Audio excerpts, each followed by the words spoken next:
Magandang hapon sa inyo lahat. So muli nandito po ako sa Valencia Enclaves para po magbigay ng latest development ng ating mga units. Yes po, ito po ay located sa Barangay Navarro, General Trias, Cavite. So ngayon ang ating natatanaw po ay mga duplex houses or twin homes po natin na makikita naman po is nakatayo na. So by the way, congratulations po sa mga buyers po namin na nag-avail po ng property po dito. So dito po matatanaw po natin mula sa backhood, ayan na may harang po yung mga bubong ng ating bahay sa second floor.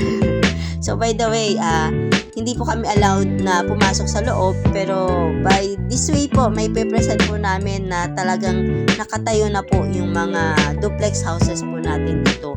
Actually, na-visit po namin or nadaanan po namin itong subdivision ng hapon na po nitong February 29, 2024 po.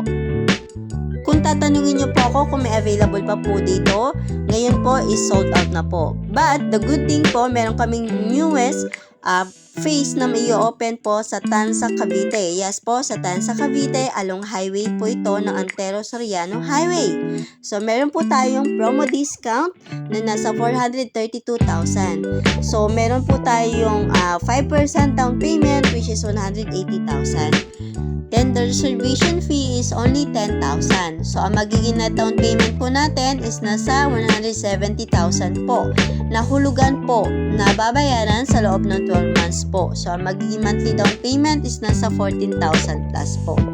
Then, pagdating naman po sa bank, once na na-approve po kayo, basta pasok po kayo sa 30 years to pay, nasa 24,000 plus yung magiging monthly amortization po natin.